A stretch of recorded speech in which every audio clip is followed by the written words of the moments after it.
querido Jaime Hernández, maestro, periodista también de larga trayectoria, corresponsal de guerra, corresponsal mexicano en el extranjero, gran maestro aquí en Sin Censura, fundador y conductor de su espacio en YouTube No Apto para Cínicos. Buenos días, te saludamos Paco Cruz y tu servidor. Intentaba darle contexto a toda esta plática de lo que está permitido y no está permitido. Yo creo que ya el que se suba a un avión en primera clase se, se, se expondrá al escarnio al interior del movimiento, el que se suba a un avión privado, el que se ponga una, pues no sé si Michael Kors sea una de las marcas eh, pues no aprobadas en la lista de las marcas caras, pero bueno, hay lineamientos ya, mi querido Jaime. Por cierto, estos son lineamientos que, que van de la mano con lo que mandó decir la presidenta en la carta. Jaime, escuchamos tus reflexiones sobre esto, sobre Donald Trump, sobre Claudia Sheinbaum que dice no a la intervención militar. En fin, iniciamos la semana con mucha información, con muchos temas, querido Jaime. Sí, yo creo que rapidito sintetizo. Yo creo, ayer estuve al pendiente de este sexto consejo de Morena y me llamó mucho la atención la pródiga asistencia de, sobre todo de medios de comunicación, de periodistas de por aquí, de por allá. Ha habido una explosión de medios de comunicación, de comunicadores, y muchos de ellos, por cierto, del interior de la República, y esto te demuestra la ascendencia que ya tiene Morena en 34, perdón, en 24 de 32 estados. Pero francamente, yo creo que el sexto consejo de Morena se caracterizó por tener nombres propios, ¿no? El primero e indiscutible, aunque Claudia Sheinbaum, la presidenta, ha dicho que tiene licencia, se ve que sigue mandando y mucho, muchísimo. Yo creo que ha habido un empeño muy poco disimulado de la presidenta por dejar su huella y por decir, aquí yo mando, y yo estoy de licencia, pero yo tengo las riendas, aunque ella intente distanciarse. Dos, hubo nombre propio en esta nueva era de frugalidad, ¿no? Casi, casi se declaran todos ellos, no, a partir de ahora todos vamos a ser monjes cartujos, se prohíbe llevar camisetas Lacoste, zapatos de lujo, relojes de alta gama. O sea, francamente, a mí eso me chirrió, pero evidentemente tenía como destinatarios a personajes como Ricardo Monreal, que abusa de sus viajes en helicóptero, y Adán Augusto López, ¿no? Y también hubo fue de los nombres propios, aunque la presidenta y la propia Luisa María Alcalde ha dicho que muchas de las decisiones en los nuevos estatutos no tienen que ver con personas en específico. Es obvio que la decisión de pedirle a la gente que respete los tiempos, de que no se adelante, tenía como destinataria a Andrea Chávez. Y en el futuro, cuando se escriba la historia de Morena, en los libros va a aparecer a raíz de los intentos de Andrea Chávez por ir de alguna manera allanando el camino hacia su lucha por la gubernatura en Chihuahua. Es evidente que esas reformas han tenido todas nombre propio, ¿no? Pero francamente, y sobre todo, esta reforma que les pide a todos austeridad, casi casi franciscana, a mí se me hizo, soy muy honesto, se me hizo pelín demagógica, y yo creo que el propio discurso de Luisa María Alcalde, que yo todavía la veo verde, se me hizo muy demagógico. Es como si todos ellos, a partir de ahora, van a ser honestos, todos se van a tener que vestir como indios huehuenches. Me recordó mucho la época del echeverrismo, ¿se acuerdan? Cuando la esposa Esther Zuno de Echeverría puso de moda los vestidos típicos y Echeverría impuso la guayabera, ¿no? Y dices tú, ¿realmente esto es suficiente? ¿La forma es fondo? Y entonces, para mí que fue una decisión así, unilateral, de imponer las reglas nuevas escritas desde el palacio de Claudia Sheinbaum.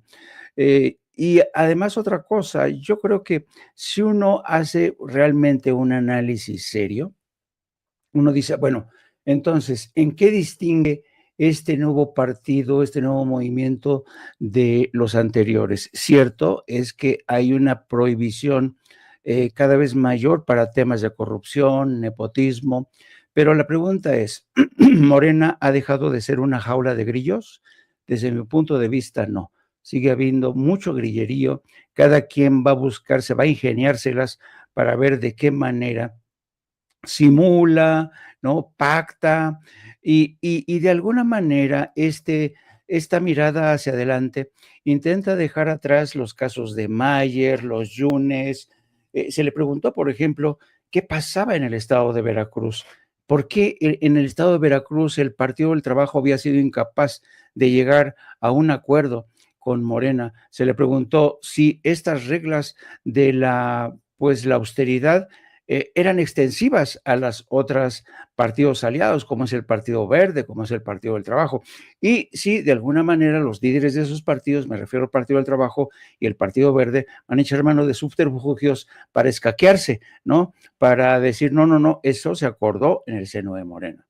Eso por este lado, a mí francamente me dejó, y además otra cosa muy interesante, no sé si ustedes se percataron, pero noto que Luisa María Alcalde todavía está muy verde. Sí, es una chica brillante, una chica inteligente, pero todavía muy verde, que echa, yo creo que abusa del lenguaje y el discurso demagógico. Y en cambio sentí que el tono y el lenguaje de Alfonso Durazo fue mucho más, con más fuste, y además Durazo fue muy contundente al decir, ojo, aquí no estamos prohibiendo que quien quiera a ser candidato no lo sea, no, no, no, no estamos diciendo eso. Todo mundo tiene derecho a alzar la mano, pero para eso se han establecido estas reglas. Se me hizo mucho más interesante la forma en que Alfonso Durazo explicó todo el proceso, en el que de alguna manera se dejan las cosas en claro, pero no cabe duda de que va a seguir habiendo tensiones al interior de Morena, porque la verdad son muchas familias las que conviven al interior, porque además se han jalado a monstrillos de otros partidos que seguramente no comulgan con estas mismas principios. Por ejemplo, el señor Mayer aceptará ponerse una vestimenta de indio huehuenche, ya no va a hacer sus pasarelas ridículas con estos pasarelas de moda. A mí, francamente, me quedan muchas dudas. Y por lo que toca al tema de Donald Trump, yo estoy completamente de acuerdo con el análisis del maestro Paco Cruz. Creo que y lo único que lamento, Vicente, es que de este lado haya comentócratas que han decidido hacerse eco de estas amenazas. Yo recuerdo muy bien, en sociología hay un viejo teorema, se llama el teorema de Thomas. ¿Qué dice este teorema? El teorema de Thomas explica lo siguiente: las percepciones van conformando la realidad, a pesar de que no haya nada real en esas percepciones. Por ejemplo, cuando la gente empieza a rumorear que un banco va a entrar en quiebra, mucha gente corre a sacar sus ahorros, ¿no? Cuando, por ejemplo, el presidente de Estados Unidos dice que todos los migrantes son terroristas, violadores, asesinos, se cree esta percepción falsa, pero que le ha permitido a él convencer a su base a solicitar 175 mil millones de dólares para militarizar la frontera. Y esto es lo que preocupa, el hecho de que Donald Trump siga jugando con el hecho de que la presidenta le tiene miedo a los cárteles, es una percepción que no tiene base, no tiene sustento, y sin embargo la sigue usando. ¿Por qué? Porque, como bien dice el maestro Paco Cruz, está preparando el terreno. Y aquí lo lamentable es que comentócratas, gentes como, y estaba viendo yo a Azucena Oresti ayer reproduciendo, y ves el hilo de todo estas, las reacciones, es vergonzoso como ve las primeras planas de hoy, ve el Universal, ve Reforma, todos se hacen eco y no hay ningún editorial, no hay que comente esto, ¿no? La falsedad de todo esto.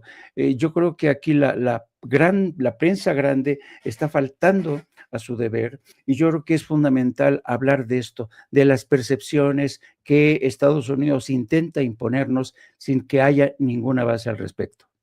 Así es, si no nos alcanza el tiempo antes de que salga la presidenta, Paco, habría que, si puedes, hablar más tarde del arresto del alcalde de Teuchitlán, de Movimiento Ciudadano, que hizo campaña con Pablo Lemus, el actual gobernador, entre otras cosas.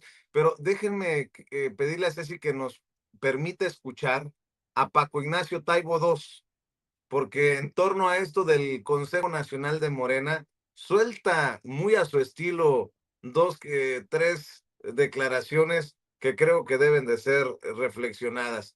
Échelos así. Paco Ignacio Taibo, consejero nacional.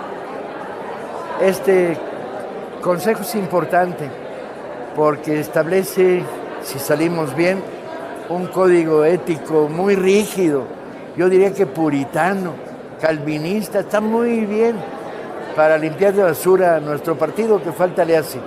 Hay mucha angustia y obsesión eterna por el problema de la unidad. Para limpiar de basura a nuestro partido, que mucha falta le hace, dice Paco Ignacio Taibo. Que cada quien se vaya poniendo el saco, ¿no? Cada quien que asuma su responsabilidad, lo dice Paco, no lo digo yo, Paco Ignacio Taibo II. Mi querido Paco Cruz, escucho tus comentarios antes de que llegue la presidenta. No, Vicente, Jaime, buenos días. Aquí lo hemos dicho. Morena necesita un acto de autorreflexión urgente. Le urge limpiarse de indeseables. Si con este código ético o el inicio de un código ético creen que van a limpiar el partido, lo siento. No, ya lo dijo Jaime. Las percepciones son solo eso, percepciones falsas, o podemos crear algo, una imagen de ahí, pero eso es falso. Morena necesita verdaderamente una limpia interna, Vicente. Le hace falta un proceso de autorreflexión que lo lleve a cambiar algunas medidas que han tomado. Y mira, si no nos alcanza el tiempo, yo ya sabes, @Paco Cruz Jiménez en X, antes Twitter, Francisco Cruz Jiménez en Facebook, y seguramente Jaime Hernández tiene también una opción, o tenemos otros temas ahí que nos queda lo de Alito. Mira, están tratando de reactivar en el juicio para quitarle el fuero. Están revisando precisamente estas acusaciones de enriquecimiento ilícito en la Cámara de Diputados. Espero que también haya tenido que ver el llamado fuerte que hemos hecho desde Sin Censura. Lo estaremos platicando si tienes tiempo, mi querido Paco. Siempre también la invitación abierta, querido Jaime, a las 2 de la tarde. Me imagino que va a estar sabroso, no apto para cínicos, porque hay mucha carnita, Jaime. Así es, vamos a hablar de todo esto y bueno, ya vamos a dar paso a la presidenta. Fue un fin de semana interesante. Vamos a ver si realmente Morena es capaz de soltar lastre. A mí me parece que lo que ha dicho Paco Ignacio Taibo tiene toda la razón del mundo. Paco Ignacio Taibo ya sabemos que él suelta las cosas tal como las siente, pero yo creo que va a ser complicado. Acuérdense, en el caso de Monreal, chango viejo no aprende maroma nueva. Va a ser muy difícil que Monreal deje de ser Ricardo Monreal. Va a ser muy difícil que los Yunes dejen de ser los Yunes, que Mayer deje de ser Mayer. Así que ya veremos. Vamos al tiempo, ya veremos, queridos amigos. @Jaime Journo en X, antes Twitter de Jaime, a las 2 de la tarde, tiempo de la Ciudad de México, no apto para cínicos. Vaya aprovechando para en el día buscar Las Damas del Poder del maestro Paco Cruz, porque vamos a tener que seguir hablando de Nilda Patricia Velasco, la esposa de Cedillo. Así que, mi querido Paco, mi querido Jaime, los dejo por el momento. para entrar con la mañanera del pueblo. A usted que nos está viendo y escuchando, le pido que nos ayude con los likes. Dele clic al dedito hacia arriba, dele clic al pulgar hacia arriba, porque estos son los likes que no cuestan, pero que sí cuentan. Los likes con los que le vamos a exigir a YouTube que no esconda nuestro contenido y que haga disponible esta transmisión en vivo y en directo para más personas. Gracias por sus comentarios, gracias por sus críticas, gracias por sus aportaciones económicas. Estamos esperando que llegue la presidenta. Mire nada más, mucha gente criticando el análisis pues constructivo que le he escuchado al maestro Jaime Hernández, pero bueno, cada quien, ¿no? Cada quien